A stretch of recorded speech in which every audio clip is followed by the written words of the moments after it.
ಎರಡು ಕಾಂಗ್ರೆಸ್ ಪ್ರಣಾಳಿಕೆ ಮತ್ತು ಬಿಜೆಪಿ ಪ್ರಣಾಳಿಕೆಯನ್ನು ನಿಮ್ಮ ಮುಂದೆ ಇಡ್ತಾ ಹೋಗ್ತೀನಿ. ಭಾಳ ಮುಖ್ಯವಾಗಿ ಬಿಜೆಪಿ ಪ್ರಣಾಳಿಕೆ ಏನು ಹೇಳುತ್ತೆ, ಒಂದು ದೇಶ ಒಂದು ಚುನಾವಣೆ ಅಂತ ಬಿಜೆಪಿ ಹೇಳಿದರೆ ದೇಶದಲ್ಲಿ ಜಾತಿ ಗಣತಿ ಮಾಡ್ತೀವಿ ಅಂತೇಳಿ ಕಾಂಗ್ರೆಸ್ ಪ್ರಣಾಳಿಕೆ ಹೇಳ್ತಾ ಇದೆ. ಬೇರೆ ಬೇರೆ ಮಾನದಂಡಕ್ಕೆ ಅನುಗುಣವಾಗಿ ಇದನ್ನು ನೀವು ಗಮನಿಸ್ಬೋದು. ಇನ್ನು ದೇಶಾದ್ಯಂತ UCC ಜಾರಿ ಮಾಡ್ತೀವಿ, ದೇಶಾದ್ಯಂತ UCC ಜಾರಿ ಮಾಡ್ತೀವಿ, ಯೂನಿಫಾರ್ಮ್ ಸಿವಿಲ್ ಕೋಡ್, ಎಲ್ಲರಿಗೂ ಏಕರೂಪ ನಾಗರಿಕ ಸಂಹಿತೆ. ಕಾಂಗ್ರೆಸ್ ಪ್ರಣಾಳಿಕೆಯಲ್ಲಿ ಗಾಜಾಗೆ ಪರಿಹಾರ ಅಂತ ಹೇಳಿದೆ. ಇನ್ನು ಕಡು ಬಡವರಿಗೆ ಏಕರೂಪ ನಾಗರಿಕ ಸಂಹಿತೆ ಜಾರಿ, ಅಲ್ಪಸಂಖ್ಯಾತರ ಮೀಸಲಾತಿ ಹೆಚ್ಚಳವನ್ನು ಮಾಡ್ತೇವೆ, UCC ಜಾರಿ ಮಾಡ್ತೀವಿ. ಮತ್ತೊಂದು ಕಡೆ ಕಡು ಬಡವರಿಗೆ ಉಚಿತ LPG ಕೊಡ್ತೀವಿ.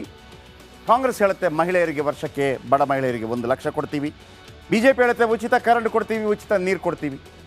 ಕಾಂಗ್ರೆಸ್ ಪ್ರಣಾಳಿಕೆಯಲ್ಲಿ ಹೇಳುತ್ತೆ ನರೇಗಾದಲ್ಲಿ ಪ್ರತಿ ದಿನ 400 ರೂಪಾಯಿ ನಿತ್ಯ ಕೂಲಿ ಕೊಡ್ತೀವಿ. BJP ಹೇಳುತ್ತೆ 70 ವರ್ಷ ಮೇಲ್ಪಟ್ಟವರಿಗೆ ಉಚಿತ ಚಿಕಿತ್ಸೆ ಕೊಡ್ತೀವಿ, ಜೊತೆಗೆ 5 ಲಕ್ಷದ ಆಯುಷ್ಮಾನ್ ಭಾರತ್. ಕಾಂಗ್ರೆಸ್ ಹೇಳುತ್ತೆ 25 ಲಕ್ಷ ನಗದು ರಹಿತ ವಿಮೆ ಪ್ರತಿಯೊಬ್ಬರಿಗೂ ಕೂಡ. ಬೀದಿ ಬದಿ ವ್ಯಾಪಾರಿಗಳಿಗೆ 50,000 ಸಾಲ ಕೊಡುತ್ತಂತೆ BJP. ಶೈಕ್ಷಣಿಕ ಸಾಲದ ಬಡ್ಡಿ ಮನ್ನಾ ಮಾಡುತ್ತಂತೆ, ಅಂದರೆ ವಿದ್ಯಾಭ್ಯಾಸಕ್ಕೆ ತಗೊಳ್ಳುವಂಥ ಸಾಲದ ಬಡ್ಡಿ ಮನ್ನಾ ಮಾಡುತ್ತಂತೆ ಕಾಂಗ್ರೆಸ್. ಮುದ್ರಾ ಯೋಜನೆಯಡಿ 20 ಲಕ್ಷದವರೆಗೆ ಸಾಲ ಕೊಡುತ್ತಂತೆ, 10 ಲಕ್ಷ ಇದ್ದದ್ದು 20 ಲಕ್ಷಕ್ಕೆ ಏರಿಕೆ ಮಾಡುತ್ತಂತೆ BJP. 30 ಲಕ್ಷ ಉದ್ಯೋಗ ಸೃಷ್ಟಿ ಮಾಡುತ್ತಂತೆ ಕಾಂಗ್ರೆಸ್. ಇನ್ನು ದಿವ್ಯಾಂಗರಿಗೆ ಆವಾಸ್ ಅಡಿ ಉಚಿತ ಮನೆಯನ್ನು ಕೊಡುತ್ತಂತೆ BJP. EVM ದಕ್ಷತೆಯನ್ನು ಪರಿಶೀಲನೆ ಮಾಡುತ್ತಂತೆ ಕಾಂಗ್ರೆಸ್. ಇವಿಷ್ಟು ಅವರು ತಮ್ಮ ತಮ್ಮ ಪ್ರಣಾಳಿಕೆಯನ್ನು ಕೊಟ್ಟಿದ್ದಾರೆ. ಹಾಗಿದ್ರೆ ಪ್ರಣಾಳಿಕೆ ನೋಡಿ ಜನ ಓಟ್ ಹಾಕ್ತಾರಾ? ಪ್ರಣಾಳಿಕೆ ಹಿಂಗೆ ಮಾಡ್ತಾರಪ್ಪ, ಹಿಂಗೆ ಮಾಡ್ತಾರೆ. ಗ್ಯಾರಂಟಿಯಲ್ಲಿ ವರ್ಕೌಟ್ ಆಗಿದೆ ಕರ್ನಾಟಕಕ್ಕೆ. ಅಂದರೆ ಲೋಕಸಭಾ ಚುನಾವಣೆಯಲ್ಲಿ ಇವತ್ತಿನಿಂದ ನಾವು ಪ್ರತಿದಿನ ಒಂದೊಂದು ವಿಚಾರದ ಬಗ್ಗೆ ಜನರನ್ನು ಕೇಳ್ತೀವಿ. ಇವತ್ತು ನಾನೇ ಸ್ವತಃ ಹೋಗಿದ್ದೆ, ಫೀಲ್ಡ್ಗೆ ಹೋಗಿದ್ದೆ, ಜನರನ್ನು ಕೇಳಿದ್ದೆ, ಏನು ನೋಡಿ ಓಟ್ ಹಾಕ್ತೀರಿ? ಪ್ರಣಾಳಿಕೆ ನೋಡಿ ಓಟ್ ಹಾಕ್ತೀರಾ, ನಾಯಕರ ನೋಡಿ ಓಟ್ ಹಾಕ್ತೀರಾ, ಪಾರ್ಟಿ ನೋಡಿ ಓಟ್ ಹಾಕ್ತೀರಾ? ಜನ ಏನು ಹೇಳಿದ್ದಾರೆ ಬನ್ನಿ ಕೇಳೋಣ ಸ್ಪೆಷಲ್ ರಿಪೋರ್ಟ್ನಲ್ಲಿ.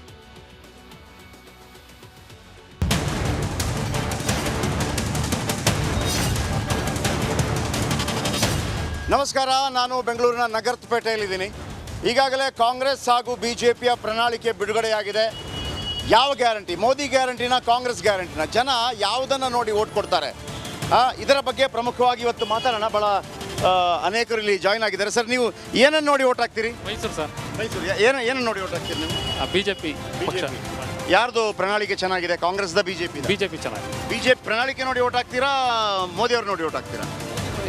ಎಲ್ಲ ಕೆಲಸ ಚೆನ್ನಾಗಿದೆ, ಅದಕ್ಕೆ ಆಗ್ತಾ ಇದೆ. ಅದಕ್ಕೆ ಆಗ್ತಾ ಇದೆ. ಮೋದಿ ಎಲ್ಲಿ ನಿಮಗೆ ಓಟು? ಇಲ್ಲೇ ಬೆಂಗಳೂರಲ್ಲೇ. ಹೌದಾ? ರಾಜರಾಜೇಶ್ವರಿ. ಇಲ್ಲ, ಮೋದಿ ನೋಡಿ ಆಗ್ತಾ ಇದ್ದೀವಿ. ಪ್ರಣಾಳಿಕೆ ನೋಡಿದ್ರೆ ನೀವು ಮ್ಯಾನಿಫೆಸ್ಟೋ? ಹೌದೌದು, ಚೆನ್ನಾಗಿದೆ. ಹೌದು, ಮೋದಿ ಇನ್ನೊಂದು ಬರ್ಬೇಕು ನಿಮ್ಮ ಪ್ರಕಾರ? ಅವರೇ ಬರಬೇಕು. ಸರ್, ಏನು ನಮಸ್ಕಾರ, ನಾನು ಮೋದಿಯವ್ರಿಗೆ ಹಾಕೋದು. ಮೊದಲಿಂದನೂ ನಾವು ಮೋದಿಗೆ ಹಾಕ್ತಾ ಇರೋದು, ಈಗಲೂ ಮೋದಿಗೆ ಹಾಕ್ತೀವಿ. ಮೋದಿಗೆ ಹಾಕ್ತೀವಿ ಸರ್. ಏನಕ್ಕೆ ಮೋದಿಗೆ? ಒಳ್ಳೆ ಅಭಿವೃದ್ಧಿ ಇದೆ, ಚೆನ್ನಾಗಿ ನೋಡ್ಕೊತಾ ಇದ್ದಾರೆ ನಮ್ಮ ದೇಶನ. ಅಂದರೆ ನಮ್ಮ ತಾತನ ಕಾಲದಿಂದ ನಾವು ಕಾಂಗ್ರೆಸ್ಗೆ, ನಮ್ಮ ಮನೇಲಿ ಹೇಳ್ದವ್ರಿಗೆ ಹಾಕ್ಬಿಡ್ತೀವಿ. ಮನೆಗೆ ಹೇಳ್ದವ್ರಿಗೆ ನರೇಂದ್ರ ಮೋದಿ ಗೆದ್ದಿದ್ದಾರೆ. BJPನೇ ಗೆದ್ದಿಯೋದು. BJPನೇ ಗೆದ್ದಿಯೋದು.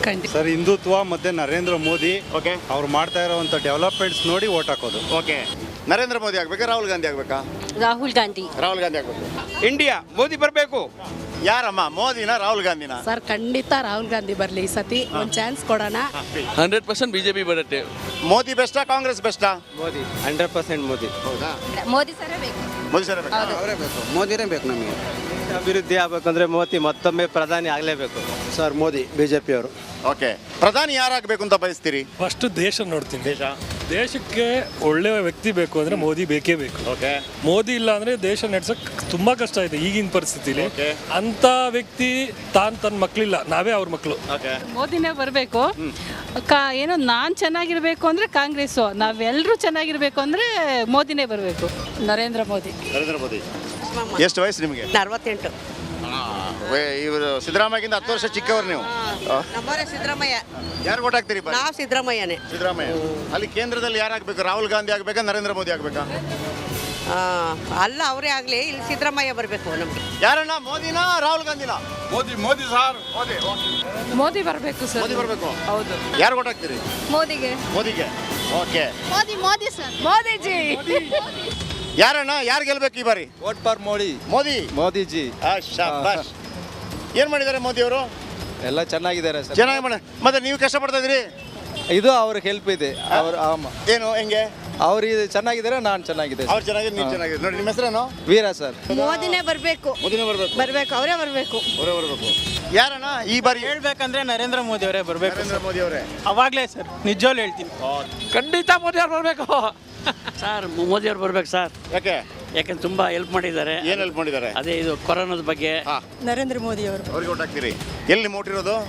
ರಾಜಾಜಿನಗರ್. ನಾವು ನರೇಂದ್ರ ಮೋದಿ ನೋಡ್ಕೊಂಡು ಆಗ್ತಾ ಇದೀವಿ. ಕ್ಯಾಮ್ರಾ ಪರ್ಸನ್ ಮಹೇಂದ್ರ ಅವ್ರ ಜೊತೆ ಜಯಪ್ರಕಾಶ್ ಶೆಟ್ಟಿ, ರಿಪಬ್ಲಿಕ್ ಕನ್ನಡಕ್ಕಾಗಿ. ನಮಸ್ಕಾರ, ಕರ್ನಾಟಕ ಪ್ರೈಮ್ ಟೈಮ್ಗೆ ಸ್ವಾಗತ. ನಾನು ಜಯಪ್ರಕಾಶ್ ಶೆಟ್ಟಿ. ಇಡೀ ಕರುನಾಡು ಇವತ್ತು ರೆಬೆಲ್ ಆಗಿ ನಿಂತಿದೆ. ಈ ಹಗರಣಗಳನ್ನು ಸದನದಲ್ಲಿ ಪ್ರಸ್ತಾಪ ಮಾಡಲು ಕೂಡ ಕಾಂಗ್ರೆಸ್ ಹಿಂದೇಟು ಹಾಕಿದ್ದೇಕೆ? ನಿಮ್ಗೆ ಸಂಬಳ ಅದಕ್ಕೆ, ನಿಮಗೆ ವಾಹನ ಅದಕ್ಕೆ, ನಿಮಗೆ ವೆಪನ್ ಅದಕ್ಕೆ, ನೀವು ಅದನ್ನು ಸೆರೆ ಹಿಡಿಬೇಕಾಗಿತ್ತು. ನೀವು ವಿದ್ಯುತ್ ಬರ ಇದೆ ಅಂತ ಹೇಳ್ತಾ ಇದ್ದೀರಿ, ಎಲ್ಲಿ ಬರ ಇದೆ ನೀವು ಹೇಳಬೇಕು. ಪಾಕಿಸ್ತಾನ್ ಆಕ್ಯುಪೈಡ್ ಕಾಶ್ಮೀರ್ ಅದು ಎಂದೆಂದಿಗೂ ನಮ್ಮದು. 40 ಮೆಷಿನ್ಗಳು ತಂದಿತ್ತು ನೋಟ್ ಎಣಿಸುವುದಕ್ಕೆ, ಅದೇ ಹಾಳಾಯಿತು. ಮಥುರಾದ ಗಲಾಟೆ ಇದೆಯಲ್ಲ, ಅದು ಸ್ಥಳೀಯವಾಗಿ ಕೂತು ಪರಿಹರಿಸಬಹುದಾದಂಥ ಕಾನೂನಿದೆ. ಗ್ಯಾರಂಟಿ ಯೋಜನೆಯಿಂದ ನಷ್ಟ ಆಗಿದೆ, ಲಾಭ ಆಗಿದೆ, ದಯವಿಟ್ಟು ಹೇಳಿ. Dawood Ibrahim most wanted criminal ಯಾವಾಗಾದ ಅಂದರೆ ಇಲ್ಲಿ ತನಕ ಭಾರತ ದೇಶದಲ್ಲಿ ಓರ್ವ ದಲಿತ ಪ್ರಧಾನಿಯಾದಂಥ ಇತಿಹಾಸವೇ ಇಲ್ಲ.